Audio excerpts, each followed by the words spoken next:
अब यहाँ सिग्निफिकेंस में देखो लिखा है कि it studies the frequency of conversion of inventory of finish goods into revenue from operation, यही हमने ऊपर भी बताया। Low turnover of inventory may be due to bad buying, obsolete inventory, or it is a dangerous signal. But high turnover is good, but it must be carefully interpreted as it may due to buying in a small lot or selling quickly at low margin. तो आपको ये देखना होता है कि क्या high margin, अगर high margin है तब हम मानते हैं कि अच्छा रेशियो है और आप इजीली कन्वर्ट कर पा रहे हो अपने इन्वेंट्री को इनटू सेल्स। क्लियर?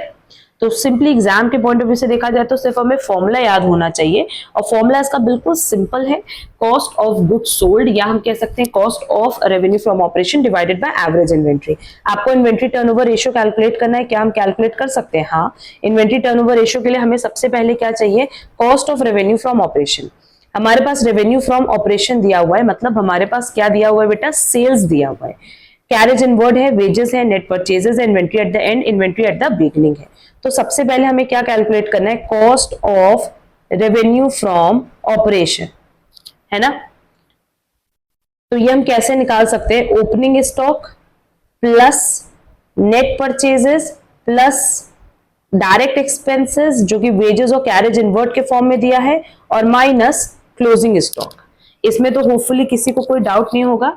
तो 18,000 प्लस 46,000 प्लस 14,000 प्लस 4,000 माइनस 22,000 करेंगे तो हमारे पास यहाँ कॉस्ट की वैल्यू आएगी 60,000।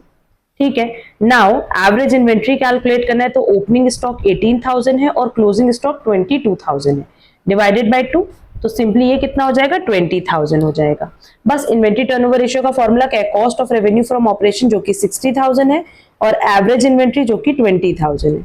आप इसको सॉल्व करके देखोगे तो वैल्यू आपकी आएगी 3 टाइम्स। बस हो गया कि तो इसका मतलब सिंपली क्या हो गया कि जो आपकी इन्वेंट्री है आप उसको कन्वर्ट करें इनटू सेल्स इनटू 3 टाइम्स। मतलब ये अच्छा रेशियो है कि आपके पास जो भी स्टॉक है आप उसको इजीली कन्वर्ट कर पा रहे हो इनटू सेल्स। क्लियर?